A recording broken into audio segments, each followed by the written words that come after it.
How do you know when to push through or when to back off? Yoga helps us to develop what's called interoception. Interoception is the sense of what's going on internally for us. So, have you ever been at work or somewhere and you completely forgotten that you had to go to the bathroom? And then all of a sudden it hits you and it's more of an emergency than you wanted it to be. That forgetting or not sensing the full bladder is a lack of knowing what's needed from within. When your interoception is working well in an optimal pace, you can feel your heart rate, your body temperature. You know where your body is at in space and time. Yoga helps us to develop interoception by being on the mat and being embodied. The more interoception that we have, the better our yoga practice can be. We can sense in different stretches what's working and what's not. We could sense what's fatigue and what's pain. We'll have a better sense of how to guide and make adjustments in our yoga practice and in our life. By being aware of your body states, you can take care of your body. Talk a lot about the nervous system on this channel and the different states of nervous system. And we have what's called our homeostasis hum. Yoga calls this sattva.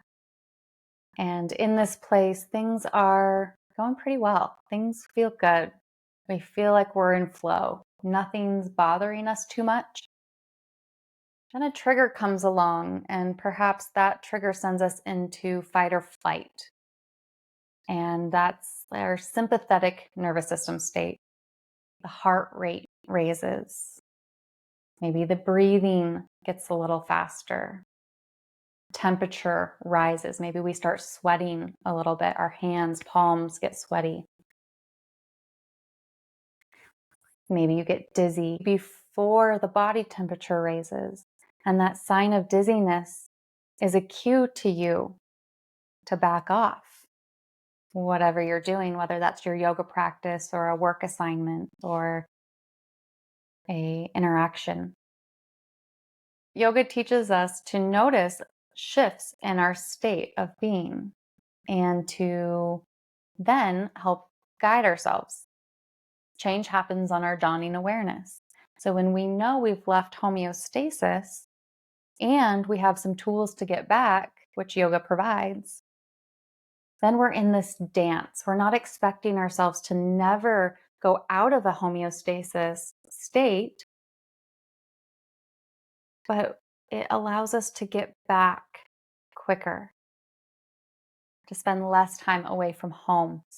Helps us to become aware of these signals in our body. If we have a body that's been conditioned to trauma, big T or little t trauma, the body may feel unsafe and we may have dissociated from the body. The body and mind are dissociated when the mind is not connected to the body. We already know that yoga helps bridge this connection back to foster a relationship once more with the body and mind. Dissociation happens from trauma as a safety, a protection measure, exactly what it was supposed to do. But since the trauma has since passed, we can train our body to become a safe place again. And that takes time.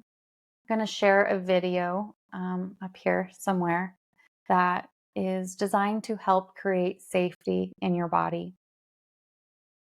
When you feel safe enough to feel what's present, that paves the way or allows the space for that which is ready to be let go or discharged to take place. In the next video, I'm going to talk about what happens when emotions come up in yoga and how to hold space. So for now, Just sense into what's happening inside your breath pace,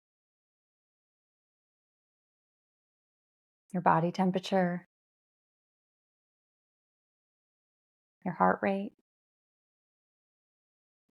or simply where you are at in your room, in space and time. Thanks for being here. I can't wait to develop more interoception with you.